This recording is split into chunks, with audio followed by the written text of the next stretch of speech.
Bismillahirrahmanirrahim. This is Mohammed Shafiq Dogar. I welcome to you all in this orientation session of Headmaster and Headmisses preparation, along with lecturer education, subject specialist education. To start with a brief introduction from my side, Mohammed Shafiq Dogar, and I'm newly recruited PMS officer in Punjab. And earlier I was serving in school education department as a master in grade 17 since 2016. And I have been teaching pedagogy and online classes on the preparation of various tests of pedagogy, like headmasters, lecturer education, federal school teachers, educators, and Alhamdulillah, in our last 7 batches, we have 50 plus success stories. Those are serving in different cities and different departments and in different provinces.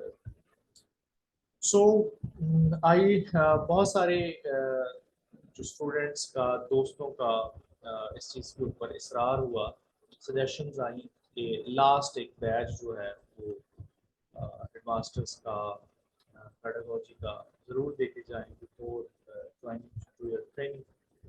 सो इस पर हमने इसको plan किया, इस batch को, इस orientation session को जब हमने प्लान किया तो there was a lot of enthusiasm among the aspirants, और हमें इतनी ज़्यादा क्यूरीज आई कि we couldn't make it possible to organize Zoom based online class or seminar. So I thought it better कि आप लोगों के साथ ये रिकॉर्डेड वीडियो की शक्ल में प्रोवाइड कर दी जाए ताकि आप अपनी कन्वीनियंट टाइम में ये देख सकें. एंड आपके बाकी जो क्वेश्चंस होंगे आप हमारे पेज के ऊपर ड्रॉप कर सकते हैं, यूट्यूब चैनल के ऊपर ड्रॉप कर सकते हैं, व्हाट्सएप नंबर एडमिन का है वहाँ पे ड्रॉप कर सकते हैं. We will be answering you, और कुछ ऐसी चीज़ें हुई जो मुश्तरका क्यूरीज होंगी शायद हम उनको एक और वीडियो के जरिए आप तक पहुँचा रहे हैं. सो स्टार्टिंग विद यार कि सबसे पहला जो हम काम करने जा रहे हैं इस सेशन के अंदर वो ये है कि आपको इंसाइट देंगे कि ये जॉब क्या है, क्या एलिजिबिलिटी क्राइटेरिया है और क्या क्या इसके प्लस हैं जिनकी वजह से you should opt for going for this job. Secondly, इसकी तैयारी कैसे की जा सकती है, क्या इसके लिए एकेडमी ज़रूरी है या नहीं है, कौन से रिसोर्सेज हैं जिनको अच्छे तरीके से आप तैयार करें तो आपका ये टेस्ट पास हो सके. और थर्डली बात करेंगे हमारा जो सेशन है उसके ऊपर.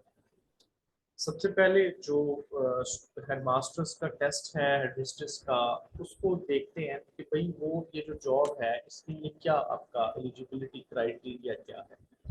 तो आपका एलिजिबिलिटी क्राइटेरिया ना इसके अंदर सबसे पहले कि ये जी आपका you must have a 16 years education. अब वो 16 इयर्स ऑफ एजुकेशन जो है वो किसी भी डिसिप्लिन में हो सकती है. It can be engineering, it can be business administration, it can be arts, it can be sciences, कुछ भी जो है वो हो सकती है. लेकिन साथ आपको करना है you must have a degree of professional qualification, जिसको हम बोलते हैं बीएड. ये होना लाजमी है. Both male and female can apply, और अलग अलग सीट्स आती हैं, अलग अलग कंपटीशन होता है. और इसके अंदर आपको ग्रेड 17 की जॉब मिलती है.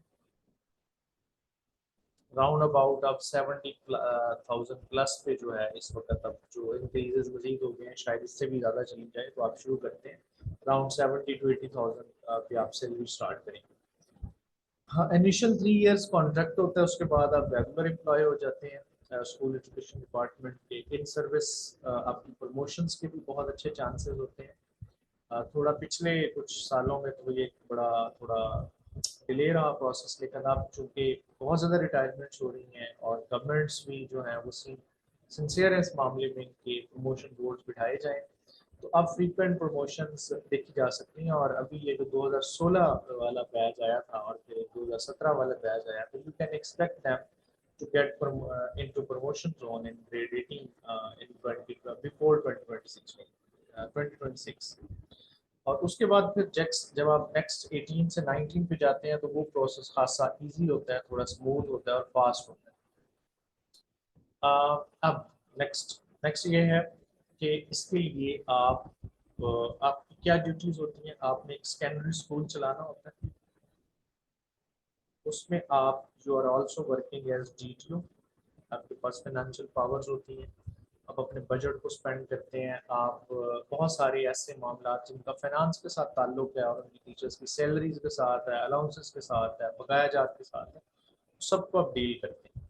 आप इंचार्ज हैं स्कूल के, आप ऑफिसर हैं, आप तमाम स्टाफ के साथ जो है कोऑर्डिनेट करके टीचिंग और लर्निंग को इंश्योर करते हैं। और जहाँ पर हो सकता है you can also have a disciplinary action, वो पावर्स भी आपको इंटरेस्ट दी जाती है। बाकी बहुत सारे लोगों को इसका, मोस्टली टीचिंग फील्ड से आप लोगों को पता होगा, इसमें इसमें डिपार्टमेंट में रहते हुए आप बहुत सारी कमेटीज में काम कर सकते हैं, आप ट्रेनिंग विंग्स में जा सकते हैं। I have also been associated with guide and British Council since long, so this all you may have. अब इसका टेस्ट क्या है। अब जब मैं टेस्ट की बात करता हूँ तो इसमें लेक्चरर एजुकेशन भी आप शामिल रखें। लेक्चर एजुकेशन का क्राइटेरिया थोड़ा सा डिफरेंट है। उसके अंदर आपके पास एजुकेशन होनी चाहिए, डिग्री इन एजुकेशन होनी चाहिए, या एमएड जो कि मास्टर्स एजुकेशन कंसीडर होता है वो, तो you can apply for lecturer education. Higher education department की ये जॉब है, परमानेंट जॉब होती है फ्रॉम द वेरी बिगनिंग। और इसके अंदर भी टेस्ट ऑलमोस्ट 90% सेम टेस्ट होता है। अब टेस्ट इसका क्या है, इसके लिए हमें इसका कोर्स आउटलाइन या इसका सिलेबस जो है वो देखना पड़ेगा। देखिए, it is all about education, ठीक है। अब एजुकेशन क्या है, एजुकेशन को बहुत सारे जो रूल्स है डिस्क्राइब करने के लिए, बहुत सारे निज़ामिये हैं इसको डिस्क्राइब करने के लिए। हम इसका सिलेबस समझने की कोशिश करें। सबसे पहले तो यही होगा इंट्रो टू एजुकेशन। अब ये इंट्रो टू एजुकेशन क्या, इससे क्या मुराद है, इससे मुराद है भाई एजुकेशन क्या है, लेमैन के लिए एजुकेशन क्या है, एंशियंट ग्रीक्स के लिए एजुकेशन क्या थी, ब्रिटिश के लिए एजुकेशन क्या थी, फिलोसोफर जो एजुकेशनिस्ट हैं ग्रीक्स में, देन मिडीवल एरा में, देन मॉडर्न एरा में, देन पोस्ट मॉडर्न में, उनके लिए एजुकेशन क्या थी, एजुकेशन के कौन से मोड्स होते हैं, एजुकेशन के क्या गोल्स होते हैं, टारगेट डायमेंशंस क्या होती हैं, ये सारा आप इंट्रो टू एजुकेशन में कंसीडर करेंगे। अब एजुकेशन का देने का एक मकसद भी होता है। तालीम, अगर अब नाम दें कि तालीम जनाब माशरे में एडजस्टमेंट का नाम है, कि आप अपनी यंग लर्नर्स को एडजस्ट करते हैं माशरे में, तो माशरे से जुड़ी हुई जो चीज़ है उसके लिए ऑब्वियसली माशरे के कुछ एम्स एंड ऑब्जेक्टिव भी होते हैं कि वो एजुकेशन क्यों देना चाह रहे हैं। उस पर आप पढ़ते हैं फिलोसफी एजुकेशन, कि भाई एजुकेशन, वाई एजुकेशन, क्यों दी जाए एजुकेशन। और अगर ये दी जा रही है, what is the philosophy behind providing education. अब वो फिलोसफी ग्रीक्स की क्या थी, मुस्लिम्स की क्या थी, यूरोपियंस की क्या थी, ब्रिटिश की सब कॉन्टिनेंट में क्या थी, हमारी क्या चल रही है, क्या डायमेंशन चल रहा है, तो आप डील करते, it comes into the arena of philosophy of education. फिर इसके बाद आप कहते हैं कि जी ठीक है जी, फिलोसफी तो है, अब इसमें हमने ये तालीम, ये तो हमारी है, ठीक है। अ, आप कह लो कि ये तो है जी, हमने तालीम क्यों देनी है, अब तालीम कैसे देनी है, ठीक है, उसके लिए अब डिवाइस किया जाता है जो, तो कि आप करिकुलम को डिवाइस करते हैं। तो इसमें करिकुलम आता है। करिकुलम पूरा बच्चे की ज़िंदगी का जो भी एक्टिविटीज़ आप एजुकेशन एरिना में, एजुकेशन में रहते हुए आप जो कुछ भी उसको करवा रहे हैं, चाहे उसका ताल्लुक स्कूल से है, चाहे उसका माशरे के है, वो तमाम एक्सपीरियंसेस जो आप एक बच्चे की तालीमी ज़िंदगी में प्रोवाइड कर रहे हैं, ये मैं एक ले मैन या एक समझ लें ईजी डेफिनेशन दे रहा हूँ without going to into the technical details, वो करिकुलम है। तो अब करिकुलम जो है उसमें क्या कुछ आ जाता है, उसमें बुक्स भी आती हैं, टीचिंग मेथड्स भी आते हैं, आपके एम्स और ऑब्जेक्टिव भी आते हैं, स्कूल के अंदर प्रोवाइड एक्टिविटीज, स्कूल के बाहर की जाने वाली एक्टिविटीज, और इसके बाद असेसमेंट भी आती है कि आप कैसे जानते हैं कि कुछ हासिल हुआ है कि नहीं हुआ। ये सारा करिकुलम के अंदर आता है। तो फिर आप पढ़ते हैं करिकुलम, और करिकुलम जो है वो जो शेप किया जाता है ना, वो फिलॉसफी के अकॉर्डिंगली किया जाता है। जैसी आपकी फिलॉसफी होगी उसी तरह के आप एम्स एंड ऑब्जेक्टिव बनाएंगे, ठीक है। अब इसी करिकुलम में से तीन चार चीजें और निकलती हैं जिनको हम देखते हैं, वो क्या है जी? Teaching methods. आपका एम है कि आपने बच्चे को मॉडर्न लर्नर बनाना है, 21st सेंचुरी का लर्नर बनाना है, और उसके लिए आप करिकुलम डिवाइस करते हैं। करिकुलम डिवाइस करने के लिए आप बुक्स निकालते हैं, कंटेंट बनाते हैं, उसमें टीचिंग मेथड भी रिकमेंड करते हैं कि हम चाहते हैं साइंस इस मेथड से पढ़ाई जाए, हम चाहते हैं लैंग्वेज इस मेथड से पढ़ाई जाए, मैथ इस मेथड। तो आप टीचिंग मेथडोलॉजीज या टीचिंग मेथड जो हैं उसको भी शामिल कर रहे हैं। फिर आप देखते हैं फिर आप देखते हैं कि ये हमें कैसे पता लगेगा कि बच्चे को जो हमने करिकुलम ऑफर किया है वो उसने हासिल कर लिया है कि नहीं कर लिया, उस पर उसने अबूर हासिल कर लिया कि नहीं कर लिया। ठीक है। अगर नहीं किया तो हम उसको कैसे एवेलुएट करेंगे कि इसमें क्या चीज़ बेहतरी लेके आई जाए, क्या चीज़ जो है वो इसमें बेहतर हो सकती है, मजीद इम्प्रूव हो सकती है, या कौन सी चीज़ अच्छी गई कौन सी अच्छी नहीं गई। तो इसका ताल्लुक असेसमेंट एवेलुएशन से होता है, तो आप असेसमेंट एवेलुएशन। फिर एजुकेशन का ताल्लुक बच्चे के साथ है, चाइल्ड के साथ है ना। तो चाइल्ड की जरूरियात, ठीक है, what he likes what he dislikes, इस ये सारा जो है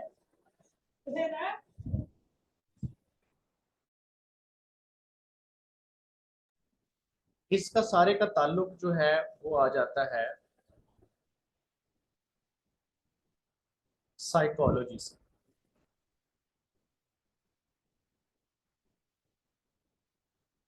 इसका सारे का ताल्लुक जो है वो आ गया साइकोलॉजी से, कि बच्चे का इंटरेस्ट क्या है, बच्चा what he likes what he dislikes, what he उसकी ज़रूरियात क्या है, वो कैसे बढ़ रहा है, उसकी डेवलपमेंट कैसे हो रही है, उसकी ग्रोथ कैसे हो रही है, कौन से असूल हैं जो उसकी ग्रोथ और डेवलपमेंट को मद्देनजर रखते हुए उसकी कैटरिंग की जाए, उसकी लर्निंग के कौन से असूल है, कौन से एरियाज हैं जिनको मद्देनजर रखकर हम उसको कंटेंट प्रेजेंट करें या उसकी लर्निंग को छोड़ें। तो दिस ये उसका आ गया, इसके अंदर आ गया साइकोलॉजी। अच्छा, अब चलते हैं।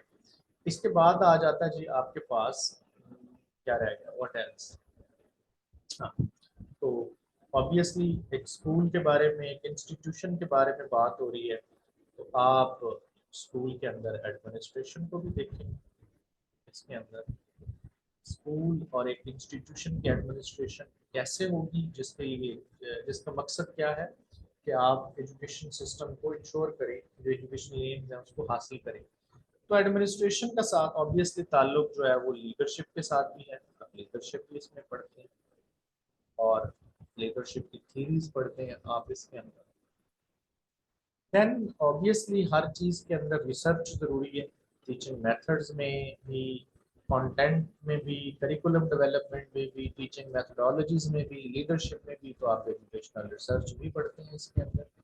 फिर आप हिस्ट्री भी पढ़ते हैं, ठीक है, कि मुख्तलिफ एराज के अंदर तालीम कैसी रही, क्या क्या उनके प्लस थे, क्या क्या उनके जो थे वो माइनसेस थे, कौन सी चीज़ें वो वक्त के मुताबिक बहुत अच्छी कर रहे थे, कौन सी चीज़ें वक्त के मुताबिक अच्छी नहीं हो रही थी। और जब हिस्ट्री में जाते हैं तो ऑब्वियसली ग्रेट एजुकेशन हिस्ट्री भी पढ़ते हैं, ठीक है, वो ग्रीक्स हैं, वो मॉडर्न हैं, वो मुस्लिम्स हैं, वो यूरोपियंस हैं, वो कॉन्टेम्प्रेरी एरा के एजुकेशनिस्ट हैं, उनको भी पढ़ते हैं। अब this all makes a curriculum a syllabus for lecturer education and headmaster analysis।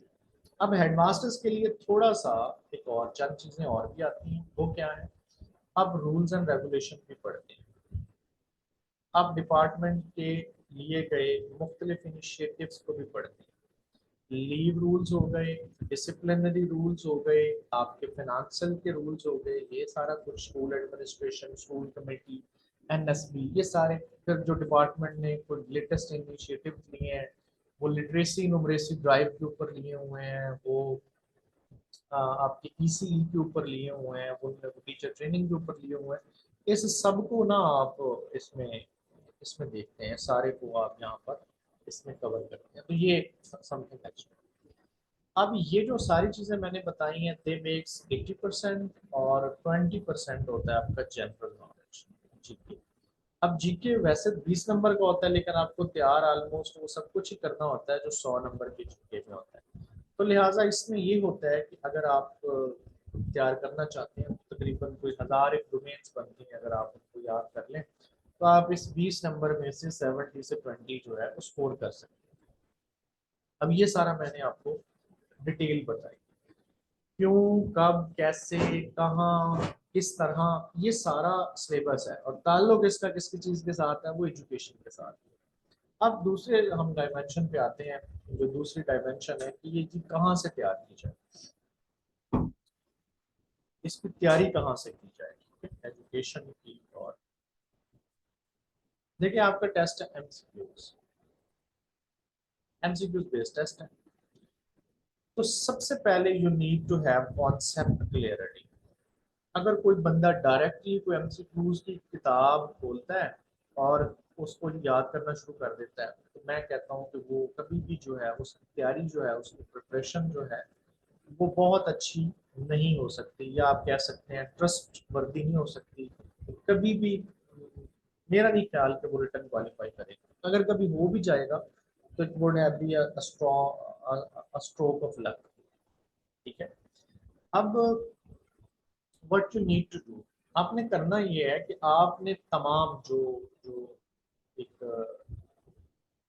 Syllabus है उसको एक तरतीब से चलाना है। और सबसे पहले ना आपने कॉन्सेप्ट्स क्लियर करने हैं। ठीक है। सबसे पहले कॉन्सेप्ट क्लियरिटी देखें। आप साइकोलॉजी पढ़ रहे हैं, उसके अंदर जितनी टर्म्स हैं, जितने प्रोसेसेस हैं, जितनी थ्योरीज हैं, जितने लॉज हैं, उन सब का आपको बहुत क्लियरिटी के साथ आइडिया हो। इतना क्लियरिटी के साथ आइडिया हो कि आप सामने बैठ के किसी बंदे को समझा सकें। यही लेवल होता है कि आप, यही लेवल होता है कि अगर आप चेक करना चाहते हैं आपको कोई चीज आती है कि नहीं आती, जस्ट क्या करें, आप उस बंदे के सामने किसी को बिठा के आपको बात कन्वे करें। अगर आप समझा सकते हैं तो आपको कॉन्सेप्ट आता है। This is a very particular test.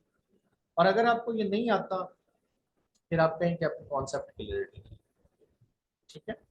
अब सबसे पहले ये, उसके बाद आप आ जाते हैं, बहुत सारी मार्केट के अंदर किताबें मौजूद हैं। I would recommend few of them through some comment.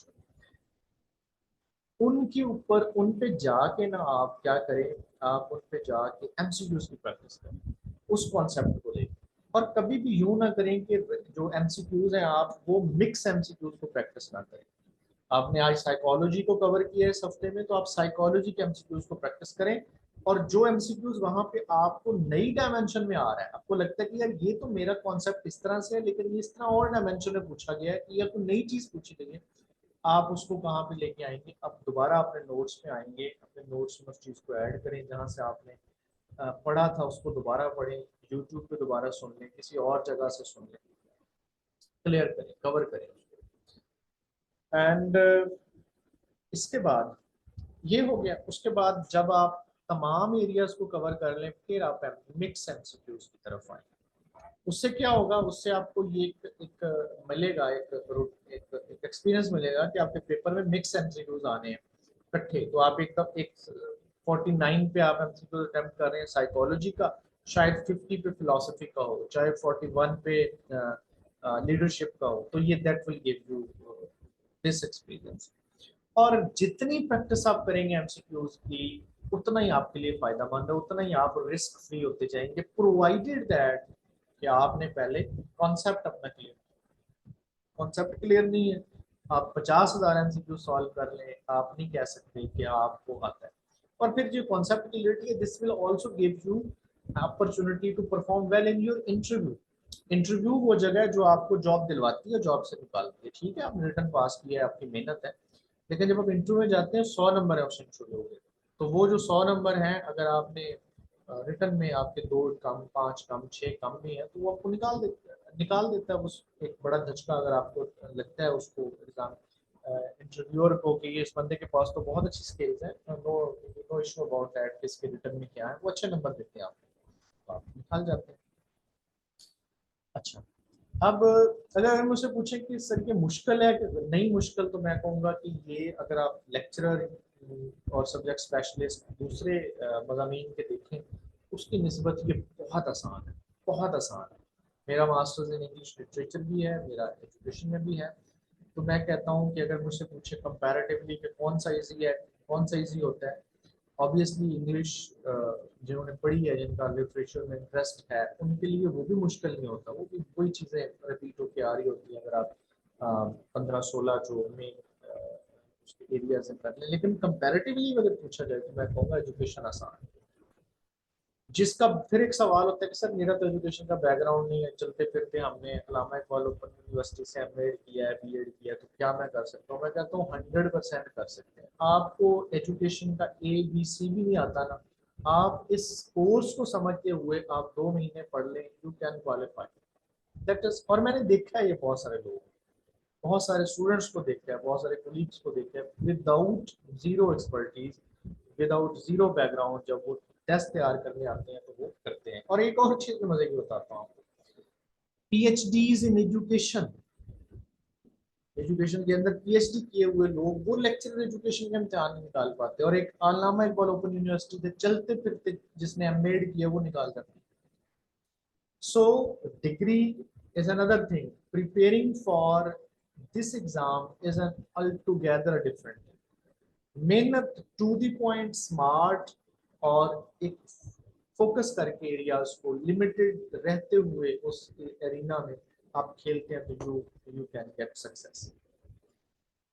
फिर एक सवाल होता है कि जी सर की जॉब्स आ रही हैं कि नहीं आ रही। देखिए इस वक्त स्कूल एजुकेशन डिपार्टमेंट में कोई 700 से लेकर 1017 की सीटें खाली हैं। अभी DPC और एक आध हो गई तो ये तादाद और ऊपर चली जाएगी। मेल की बात कर रहा हूँ, फीमेल में भी इतनी तकरीबन पड़ी है, तो जॉब्स में आना है। पहली बहुत डिले हो चुकी है, जॉब्स में आना है। इस PPSC का ना तो किसी गवर्नमेंट के साथ ताल्लुक होता है, ना पॉलिटिक्स से ताल्लुक होता है। इन्होंने अपना एग्जाम रिक्रूटमेंट्स का प्रोसेस चलाते रहना है, प्रोवाइडेड दैट कि डिपार्टमेंट ने इनको डिमांड भेजी, तो इस चीज से आना है। और मोर लाइकली ये है कि ये प्रोसेस जो है वो 2023 में मुकम्मल हो जाए। अब आना, आने के बाद तैयारी करना और आने से पहले तैयारी करना दो डिफरेंट चीजें हैं, बहुत डिफरेंट चीजें हैं। आपका कॉन्फिडेंस ही और होता है जब आपको पहले से चीज तैयार होती है। अब एग्जामिनेशन हॉल में जाके 10-15% आप बेहतर इस वजह से भी परफॉर्म कर जाते हैं कि यू हैव कॉन्फिडेंस, यार मैंने तो इतने अरसे पहले से ये तैयार किया हुआ है। सो छुट्टियां हैं, जो टीचर्स सुन रहे हैं मुझे, छुट्टियां हैं, छुट्टियों को जाया ना करें, बैठें, तैयारी शुरू करें। अब आखिरी सवाल, अगला सवाल वो ये है कि क्या सर इसके लिए एकेडमी जरूरी है? Not at all. मैं नहीं कहता कि इसके लिए एकेडमी जरूरी है। मैंने खुद किसी एकेडमी से तैयारी नहीं की थी जब मैंने एलोकेशन ली इसमें। तैयारी बिल्कुल जरूरी नहीं है, लेकिन सॉरी एकेडमी बिल्कुल जरूरी नहीं है, लेकिन this is you to decide कि आपको हेल्प चाहिए कि नहीं चाहिए। एक बंदा है वो आज बैठा है, वो कागज पे उसने लाइन लगाई है और कहता है कि ये मेरा टाइम टेबल है, इस तरह मैंने करना है इसको, और उसकी दिल इतनी है कि वो ऐसा करता है, तो मेरा ख्याल है फिर जो है वो शायद उसको एक रूटीन की जरूरत नहीं है कि वो एकेडमी में जाए, ऑनलाइन पढ़े। तो वो इसलिए पढ़ना चाहता है कि चलो यार मैं एक रूटीन में आ जाऊंगा, मैंने एक दिन पढ़ता हूँ 10 दिन नहीं पढ़ता, तो एक लेक्चर लिए होंगे मैंने, लेक्चर की टाइमिंग होगी, चंद दोस्तों के साथ ग्रुप बनेगा, वहां पे डिस्कशन होगी, दैट विल हेल्प मी। तो फिर आप, अगर आप कहते हैं कि आप ऑनलाइन रिसोर्सेज से, यूट्यूब है, गूगल है, देन आपका बहुत अच्छी बुक्स मार्केट में मौजूद है, अगर आप कह चाहते हैं कि मैं तो उसको पढ़ के कॉन्सेप्ट समझ लेता हूँ, आपको नहीं है जरूरत फिर एकेडमी। लेकिन अगर आपको लगता है कि यार मुझे कॉन्सेप्ट क्लियरिटी लेनी है, तो वो टीचर मुझे अगर कोई गाइड कर देगा अच्छा, तो मेरे लिए आसानी हो जाएगी। जो काम मैं 10 दिनों में करूंगा वो शायद मैं ये 10 घंटे में कर लूँ, तो फिर आपको जरूरी है। और अगर वो पहले वाला सिनेरियो है फिर आपको जरूरी नहीं है। अकेडमीज, मेंटरिंग, कोई हेल्प जो है, इट ओनली फैसिलिटेट यू। पढ़ना आपने खुद होता है। कॉन्सेप्ट कोई आपको नहीं आता, बार बार मत्था मारते हैं, बंदा थक जाता है कि छोड़ो यार इसको छोड़ दो। अकेडमी में आपने या किसी टीचर से आपने गाइडलाइन ली हुई है, वो आपको 10 मिनट में वो चीज़ समझा देता है। और अगर आपका एक अकेडमी मेंटरिंग से 10 नंबर का, 5 नंबर का भी फर्क पड़ जाए तो दिस इज बिग डील। बाकी जो फवायद वही है, कोऑपरेटिव लर्निंग का है कि आप चंद दोस्तों के साथ मिलते हैं, कोई एक बंदा अपने नोट शेयर कर देता है कि जी मैंने ये कर लिया, बंदा बैठता है वो यार उसने तो इतना कर लिया तो मैं पीछे हूँ, एक मोटिवेशन तो आती है, एक रियलाइजेशन तो होती है। और फिर सबसे बड़ी बात हमारे पाकिस्तानी होगी वो ये है कि जब पैसे दिए होते हैं ना तो फिर हमें पता होता है, हम वलीमे भी जाते हैं ना तो फिर हम ज्यादा खाने की कोशिश करते हैं यार, अगर पैसे थे कैसे देने हमने इंटर डाल दी। तो बाकी ये इट गिव्स यू फोकस। और लास्टली अब में हम क्या करेंगे यहाँ पर आपके आप लोगों के साथ, मैंने एडवर्टीजमेंट पे डिटेल में आउटलाइन कोर्स आउटलाइन शेयर की है। हमारा तरीकाकार ये होगा कि जनाब आपको वीक में 3 आपके लेक्चर्स लेंगे और ऑलमोस्ट एक चैप्टर कवर करवाया जाएगा एक वीक में। 3 दिन आपको दिए जाएंगे कि आप जो हम आपको MCQs भेजेंगे उसकी प्रैक्टिस करें, कुछ रिसोर्सेज बताएंगे उनको यूटिलाइज करें और उसके बाद हमें टेस्ट दे दें ऑनलाइन। जब आप टेस्ट देंगे अमालनामा फौरन आपको पता लगेगा कि मेरे इतने नंबर आए हैं, फिर आपको हम देंगे कि आप डिस्कस कर सकते हैं कि आपके कौन से एरियाज वीक हैं, अगर चाहते हैं तो उसको रिवाइज करवा दिया जाए फिर अगले chapter. This would be our जो क्राइटेरियाज। टाइम स्लॉट्स जो हैं वो हमारे पास अंडर कंसिडरेशन है, हम ग्रुप्स में बता देंगे कि टाइम स्लॉट्स कौन सी पॉसिबल होंगे और चार्जेस वगैरह भी वहाँ पे आपको ग्रुप में मिल जाएंगे। We will have only 60 student class, जिसमें से कोई गालबन मुझे नटवन बता रहे थे कि कोई नियर अबाउट 40 जो है वो students have already been registered. So एक ही सेशन है ये, इसके बाद शायद मैं आई वुड बी बिजी तो मैं नहीं करूँगा इस सेशन को। छुट्टियां भी हैं स्कूल एजुकेशन डिपार्टमेंट में, तो इस वजह से ये बड़ा सेशन को लिया गया। अच्छा, इसके बाद लास्ट बात और क्या बात, हाँ इसके अलावा अगर आप कोई सवालात हैं आपके, तो क्यूरीज हैं आप पूछना चाहते हैं तो आप you are more than welcome. और बुक्स हैं जो 2-3 मैं अपने फेसबुक पेज पे रिकमेंड करूँगा और यूट्यूब के भी जो भी कर देंगे वो फेसबुक पेज मेरा जो है वो लाइक कर सकते हैं। ये प्रोफेशनल अकाउंट है, इस नेम से बनाया हुआ है। इस पे मैं वैसे भी जनरल नॉलेज की और जॉब्स के रिलेटेड, प्रोफेशनल ग्रूमिंग के रिलेटेड और मोटिवेशन के रिलेटेड बात करता रहता हूँ और शेयरिंग करता रहता हूँ। इसको आपने रिक्वेस्ट नहीं भेजनी क्योंकि दिस इज ऑलरेडी फुल, तो आपने सिर्फ फॉलो का बटन जो है प्रेस कर लेना है, तो यहाँ पे आपको ये सारी डिटेल्स मिलती रहेगी। Thank you. इसी पे आप वो कोई कमेंट भी करना चाहें, या एक और पेज है हमारा वो ट्यूशन का aspirants.com, इस पे आप अपनी क्यूरीज भी कमेंट के जरिए डाल सकते हैं कि किस चीज़ पे बात करें तो आप यहाँ पे बात। और इसी तरह यूट्यूब चैनल है एस्पेरेंट्स के नाम से, इसको बाई शफीक डोगर से आप सर्च कर लें, ये भी सब्सक्राइब कर लें। यहाँ पे जनरल नॉलेज का काफ़ी डेटा पड़ा हुआ है, पेडागोजी का भी कोशिश करेंगे कुछ ना कुछ चीज़ें यहाँ पे भी शेयर करते रहें। तो with this thank you so much, blessings, best wishes,